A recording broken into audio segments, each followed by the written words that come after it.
And welcome. I'm Hawkeye. This is Tunnel Nuck, and this is exciting. We're going to do a podcast today. I'm even wearing a Vancouver Canucks jersey. We're going to talk about the Canucks. I know the season's not over, but it is for Of course not. Vancouver. Yeah, they're dead last in the league, but we're going to talk about them and see what to do from here. Yeah, and I've seen a couple of the games for Vancouver here. Not a whole lot, but I saw them play Colorado. We were talking about that yesterday. They look like they're going to the playoffs with that game there, playing Colorado, the best in the league. But anyways, I thought we could start maybe talking about the players on the team and maybe start with the goaltending. Um, so we'll start with Thatcher Demko. What's your thoughts on him? Um, Demko's a bit of a hard topic because that's the guy that, you sign to these big contracts and expect a lot of great things, especially when it comes to goaltending out of them.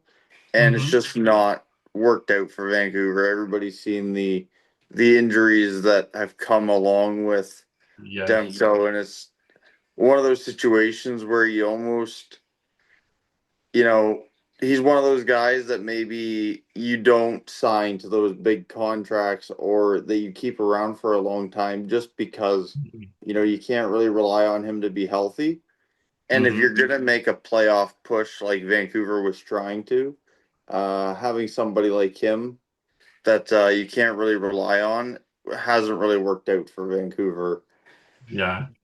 Like as I see, I was looking this up. He's had a couple of knee injuries, a lower body injury. Now he's got a hip problem, and that's just in the last 3 seasons. Yeah, Um, so I hate to say he's a China doll, but we have the same kind of problems in Toronto, yeah, with Wall and Stolars. So I know where you're coming from. And I see he's also got a no trade, I think, or no movement clause. Um, so it's tough. I remember watching Demko play the Leafs a couple times, and he looked great. And but if you're not reliable or can stay healthy, it's a big problem, right? And yeah. trying to go for it, right? With a big question mark in that like that. Yeah, and the question marks in net, I think those go for a lot of teams, obviously. Yeah, I You agree. kind of see it all over the league with these goaltenders getting hurt. And now with these no trade move clauses, you don't have the ability to if this guy becomes unreliable and getting injured a lot, you don't really have the ability to move on unless it's a mutual thing of these goaltenders wanting to move on.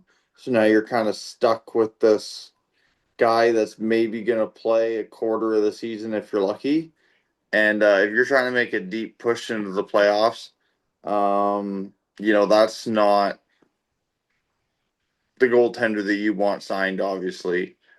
And we've seen it with Demko, and we've seen it with Solar, we've seen it with Wool.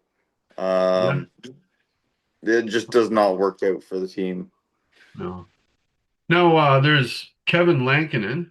I think he wasn't playing last night, but he's kind of been given the reins this year, well, and last year as well, right? But because Demko's injury, he's in his 30s. It kind of Yeah, shocked me a bit. Um, I see he's got 9 wins, a 369 goals against, 875 save percentage. Now tell me, is Lankinen better than those numbers are suggesting, or is he just a backup who's given maybe too much time, or, well, there's also the defense in front of him, but like, is he better than the numbers suggest?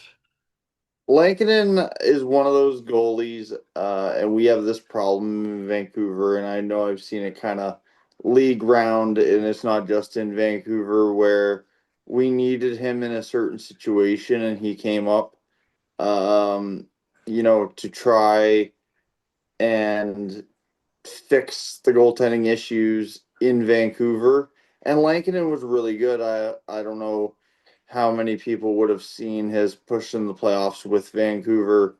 Um, it was one of our deep runs. What was that?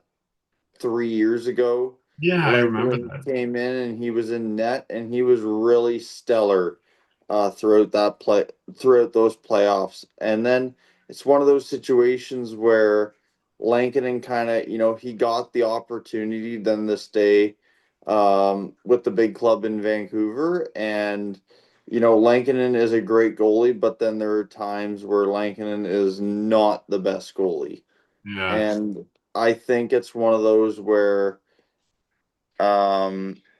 he's a great backup goalie, but the amount that Vancouver needed him, he wasn't ready for. yeah, And it all goes back to like Demko. You bring these guys up and they're not really expecting to be your starter. And then you're in a situation where, like in Vancouver, now Demko's injured, and now Lankinen is expected to play that starter role. yeah. And Hmm. he's not meant to be a starter, I don't think. I don't Hmm. think that's really what Lankinen was brought up to do. But Yeah, when your number one guy is constantly injured, obviously it turned Lankinen into a number one goalie, and I yeah, don't think he was ready for that. And his numbers have shown that. yeah. And that's not saying anything bad because there's been a lot of guys in the league who weren't number one goalies, but put them in the backup role and they do their job well. Yeah. So, And um, and he's a great goaltender. If you're not playing him every night, he is a great mhm, goaltender. He is a great number two. But yeah, he yeah. wasn't ready for the All shoes the, that he had to fill in Vancouver. yeah. Now, last night they played Nikita Tolopilo. Um, that's the first time I've seen him play. He's a big dude. He's 6'6". 25 years old, so he's right there. I think he's played like 17 games this year. He's got 5 wins, 880 save percentage. I think next year, if Demko's healthy, ready to go, they can put him, I think, in the AHL. They don't have to put him on waivers or anything like that. Um, do you like what you see in this youngster here in net for Vancouver, or what do you think of him? Jordan Pilo is one of those guys that, again, like he's come up in the emergency aspect of, Mhm. you know, we're kind of seeing glimpse of Total Pilo as the season goes on, as Demko's injured, and we've seen him a lot earlier on matched up with Demko because Lankinen was out for a little bit. And he's Okay. been one of those guys that has really done his best to hold a good front this year. Hmm. Obviously, you like what you see. Nobody can deny that he's had a pretty good year, but I don't think his numbers truly show Tolopilo's capabilities, and a lot of that comes from the team in front of him. Absolutely. Absolutely. Because I don't know, like, I know for Toronto, they're really bad at this. I assume Vancouver isn't good either.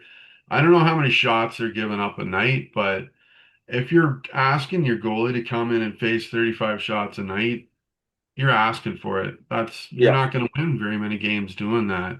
no, And your goalie can only do so much, right? Like sometimes they're hung right out on the line or whatever. yeah. But yeah, it can be problematic playing like that. Um, so now a question I got for you then is, do you feel Vancouver should continue stripping this team down, or is this good where it is and get this? I'm s- assuming you guys are going to get a really good draft pick. You guys are well into last place. So you should be able to get a good pick and take it from there, or do you want to trade some more of these guys, strip it down more, and get further draft picks or younger talent on the team? What? I think I think kind of Vancouver's kind of made that known that a lot of the veteran guys are going to be going to bring in younger talent. Okay. I mean, you kind of already seen it like with Quinn Hughes.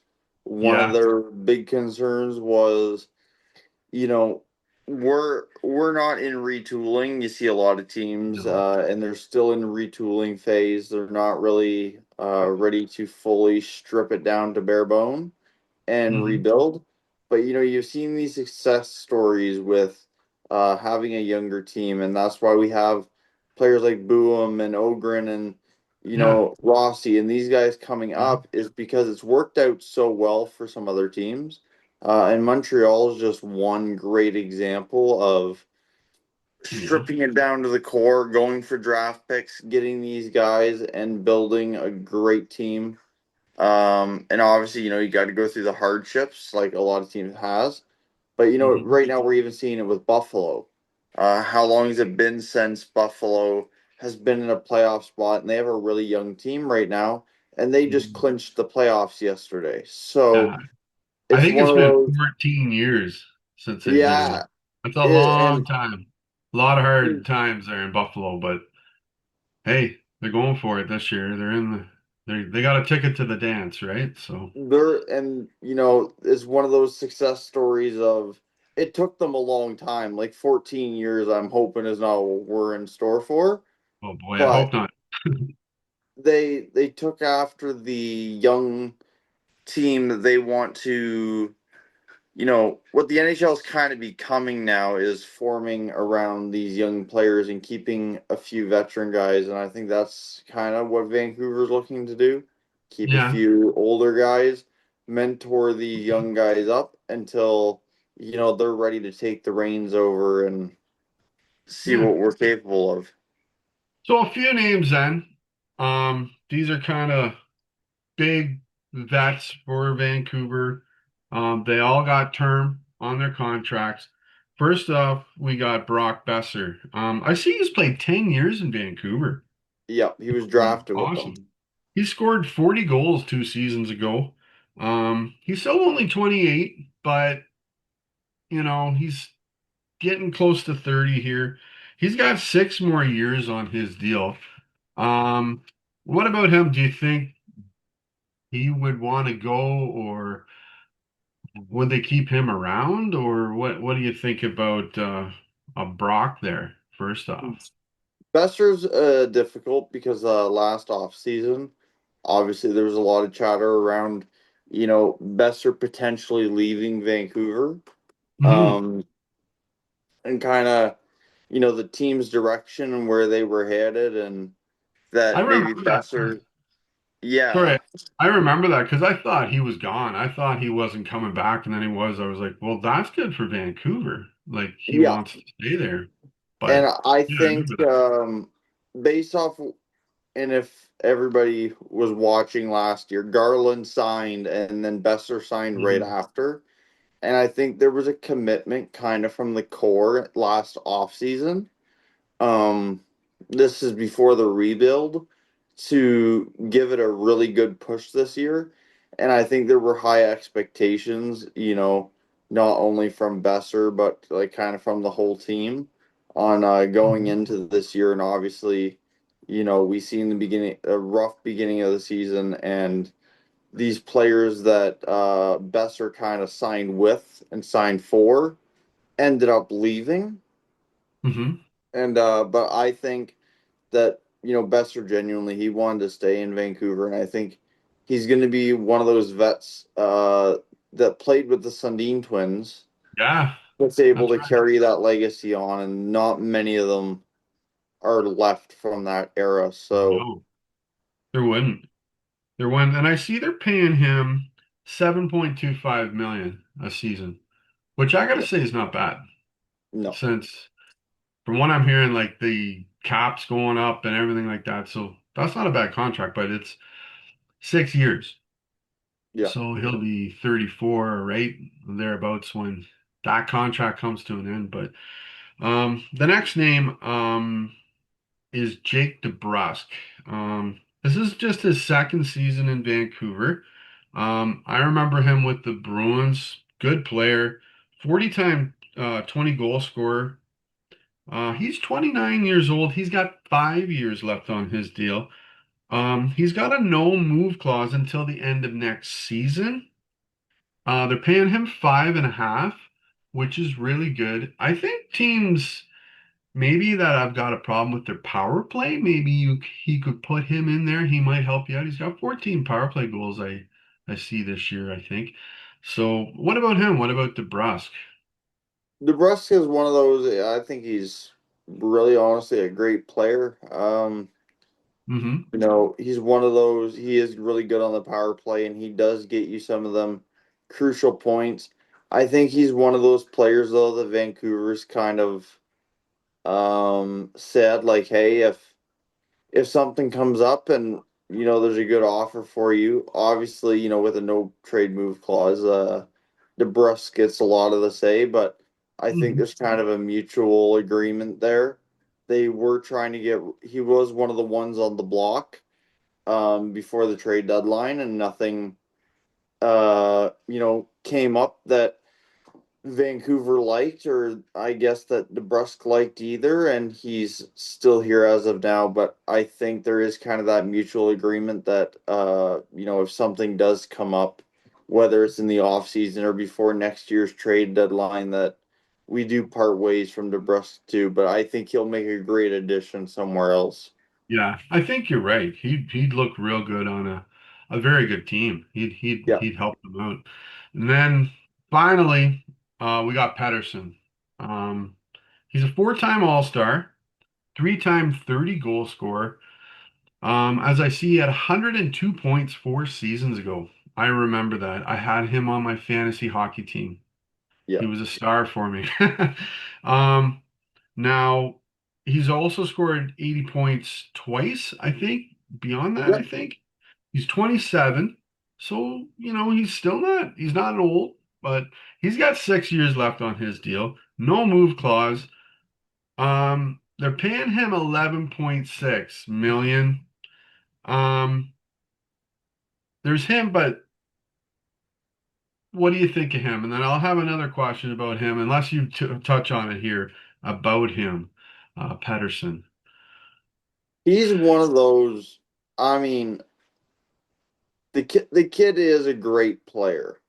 Hmm. And nobody can dispute that. And I think, you know, as much as people don't want to say it, the whole Miller incident and everything that took place at Vancouver, I think really wiped a lot of the drive out of him. Um, obviously Vancouver chose to stick with him even after the JT Miller conflict, which we haven't really seen work out for either one of the teams No. that were involved in that, because we see how the Rangers are doing Oh, now. yeah. They're not much But better. So, yeah. They're the I think, worst, I think, in the East, aren't they? I oh, think. dead last. Yeah, Yeah. dead last in They're, the East. yeah. So, And when you yeah. look at Not a going up player there. like Petey, he's another one of those guys, and actually, I think between Vancouver and him, that he also has a no trade move clause, as you'd expect on $11.6 million contract. But Mm. one of the things that I think set Petey apart is uh, I think Petey's pretty open. Like, we've seen how close it came to him being gone at the trade deadline to the Mhm. Kings. I think Petey's being very open with Vancouver and saying, like, hey, like, I want to stay. I want to see this through. But if you get an offer for me that you think is worth it, I'm willing to consider it. And I don't think Mhm. he's really putting strain on Vancouver of, you know, with these no trade move clauses and the capabilities that the guys have of, I'm only going to go to one team. And if you can't make it work with that one team, then I'm here. Yeah. Um, and I think Petey's being very good with Vancouver of, you know, kind of keeping his eyes open to really any team, but at Yeah. the same time willing to stick it out with Vancouver. But I don't see that being the course that Vancouver takes. Yeah. Um, Okay. I think this offseason we'll see a big trade that involves Petey, and I think Okay. that's going to be one of Hmm. Vancouver's one of their number one priorities going into the offseason is, you got rid of Hughes and you got a good return for him. And now it's going to be, what can we get back for Pedersen? And that will be the two big name guys kind of out of Vancouver, and we've seen the return with Hughes, and I expect a similar return coming back from the Pedersen trade wherever he ends up. So do you think then Vancouver, I don't know how it all works with this, like how much you're able to, but is Vancouver going to be willing to retain any of that contract, or are they hoping to just walk away? And if you don't let me do that, no deal done. What do you think? I think that's one of those scenarios where, like, obviously people have seen what Vancouver has said about, they're not looking to retain any of Petey's contract. And Yeah. I think it's one of those where, they know that Petey can be worth the 11.6 million. It's not a question. We looked at him a few years ago, and he was playing to that level of play. He was Yes. playing as a player that you'd pay $11.6 million to. But like a lot of players in the league, like rough times hit with the team, and obviously, his shots blocked right now is crazy. He's Hmm. one of the league leaders in blocked shots. So he's definitely like giving himself up more. But with Petey, we've seen the lack of shooting. He went like 21 games at a point this season Wow. without a goal. And that's not what you're expecting from $11.6 million No. player. But No. I think that's hurt Vancouver in the aspect of trade deadline. I think when it came to the Hurricanes specifically, I think retention is what held that deal from happening. Okay. I don't. I don't think Vancouver is looking to retain. They just I don't want think to. they're looking to be paying him for the next 6 years. Yeah. Um, I I think that's kind of a loss that they want to cut ties with, Mm-hmm. and but it's going to be difficult because when you look at a player's play right now, a team looking at Pedersen has to go. He is going to be worth that cap hit to us because when he goes there, he's also going to have a no trade move clause again. Yeah. Mm-hmm. And is it worth bringing this guy in? And is he going to live up to this $11.6 million contract and help us Mm-hmm. that much? Or has his career kind of flatlined? Yeah. Yeah, to the point where you say, is it okay if he's a 60-point player? I'd say not at that price. No way. No. You need him to get a point a game at least, right? You need him to, and There's there's or an 30 goals. expectation that comes along with those contracts. And Mm-hmm. when you sign a massive contract, it's okay if you're making, two, three, $4 million to be a 60 point. Like, we're not expecting the world out of you at that price. No, But when you're making 11.6 million, you're almost taking up $12 million in cap space. There's an expectation there that you're going to bring yeah. Those points. first line points, first line stats, They right? You're going to provide a lot to this team, and really you're supposed to be one of the franchise players. Mm-hmm. Like, this is what people are paying money to come see. Mm-hmm. Um, and if you're not performing to that level, it not only hurts the team, but it hurts the morale around the team because you've seen it in Vancouver, especially at the beginning of the season. On paper, you have this really good team, Uh-huh. and a lot of them are making over $10 million. And then you look at the performance of them all. Uh-huh. None of them were playing at $11.6 million. You know what you're paying these guys to do. And you look at Pedersen, and is his contract worth it? I don't think so in Vancouver. And does that change if he moves? That's yet to be seen. Yeah. And I think that it's going to be a gamble with him. It's going to be a gamble if he turns that around after he leaves or no. So the next guy, this is only the first year he's been there. Their coach, Adam Foote. I remember him playing for Colorado back in the day with Joe Sakic. What are your thoughts with him? I know it's only 1 year, so like I'm like, well, he's God probably coming back, but I don't know what your thoughts are or what maybe the thoughts are of Canuck fans. Has he done an okay job, or what do you think of I have him? a, I have a little bit of a different take than what I've Mhm. seen from some other fans out there.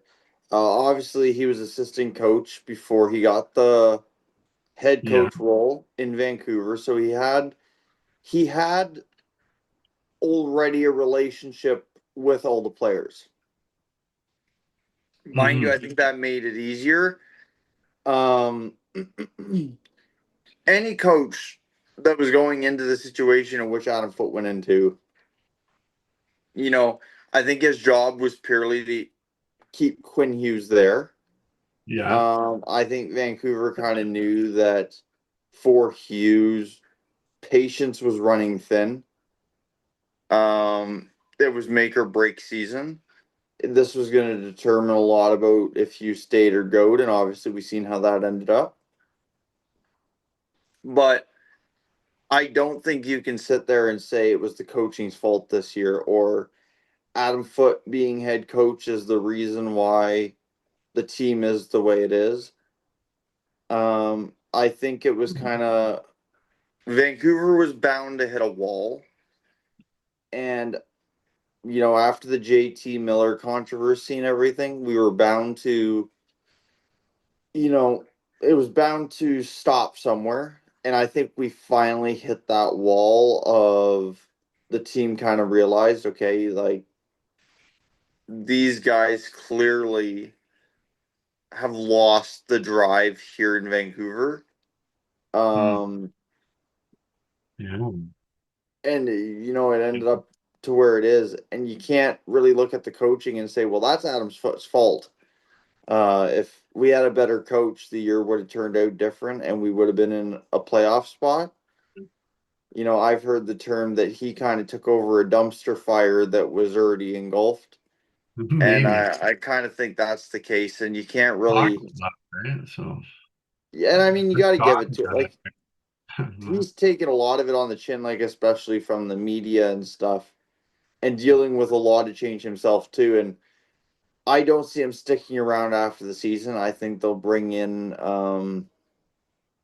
a different coach, and I think these young guys need a different coach. I think Adam Foote will make a great coach one day, Okay. um, but should he be at the reins, bringing a lot of these guys into the NHL? I don't know.